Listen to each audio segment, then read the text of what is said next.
ایک دفعہ کا ذکر ہے کہ کسی شخص کا ایک پالتو کتا تھا۔ ایک دن کتے کی طبیعت اچانک بگڑ گئی اور اس کی حالت غیر ہونے لگی، تڑپنے لگا۔ ہائے، مجھ پر تو غم کا آسمان ٹوٹ پڑا۔ ہائے، میں تو مارا گیا۔ ایسا کیا کروں جس سے میرے پیارے کتے کی جان بچ جائے؟ بس اسی طرح اونچی آواز سے روتا جاتا اور کہتا جاتا۔ اتنے میں ایک شخص کا وہاں سے گزر ہوا۔ اس نے کتے کے مالک کو یوں بے حال دیکھا تو پوچھا، بھائی خیر تو ہے؟ یوں گلا پھاڑ پھاڑ کر آخر کیوں رو رہے ہو؟ کتے کے مالک نے بڑی حسرت سے فقیر کی طرف دیکھا اور کہا، ہائے، کیا بتاؤں تمہیں، کون ہے میری فریاد سننے والا؟ اب یہ مرنے والا ہے۔ اس کی خوبیوں کے بارے میں کیا کیا بتاؤں؟ یہ ایک ایسا کتا ہے جس کو تم چراغ لے کر بھی ڈھونڈنے نکلو گے تو کہیں نہ ملے۔ ایسا چوکنا کہ رات بھر میرے گھر کی چوکیداری کرتا ہے۔ مجال ہے کوئی پرندہ بھی یہاں پر مارے۔ وہ شخص مالک کی گفتگو سن کر بہت متاثر ہوا اور پوچھنے لگا، آخر تمہارے کتے کو کیا تکلیف ہوئی؟ کیا اس کو کوئی جان لیوا مرض یا کوئی زخم ہے؟ مالک نے بات سن کر جواب دیا، نہیں، کوئی بیماری نہیں ہے۔ کئی دن ہو گئے اسے کھانے کو کچھ نہیں ملا۔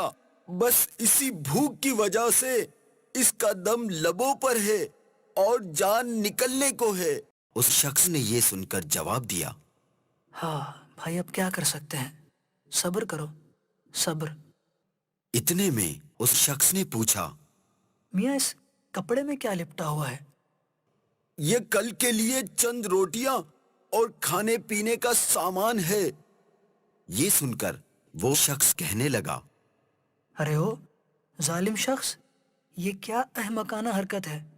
اس تھیلے میں سے اپنے کتے کو کچھ کھانے کو کیوں نہیں دیتے کہ جس سے اس کی جان بچ جائے؟ لو بھائی، اب اتنی بھی محبت نہیں ہے کہ اپنی روٹی بھی اسے کھلا دوں؟ روٹیاں مفت میں نہیں ملتی، اور ہاں، یہ جو آنسو اس کے غم میں بہا رہا ہوں نا، یہ میرے پاس فالتو اور بیکار ہیں، کیونکہ آنسو بہانے پر کوئی خرچہ نہیں ہوتا۔ بس اسی لیے آنسو ہی بہا رہا ہوں۔ اس شخص نے جب یہ سنا تو غصے میں کہا، تف ہے ایسی عقل اور محبت پر، تیرے نزدیک روٹی کا ایک ٹکڑا آنسو سے زیادہ قیمتی ہے؟ ارے او نامراد، خون کی قیمت خاک کے برابر کیسے ہو سکتی ہے؟ ارے بدبخت، تو اس قیمتی خون کو خاک سے بھی کمتر سمجھ کر یوں ہی بہائے جا رہا ہے، حالانکہ ان کی قیمت تو پوری کائنات میں کہیں نہیں۔ یہ کہتے ہی وہ شخص چلتا بنا۔ پیارے مدنی منوں، اگر آپ کسی ضرورت مند کی مدد کرنے کے قابل ہیں تو صرف اس سے ہمدردی کے چند بول بولنا کافی نہیں، بلکہ اس کی مدد کرنے کی بھی کوشش کرنی چاہیے۔ جانوروں پر رحم۔ منقول ہے کہ ایک گنہگار عورت کو صرف اس لیے بخش دیا گیا کہ اس نے پیاس سے تڑپتے ہوئے کتے کو کنویں سے پانی پلایا تھا۔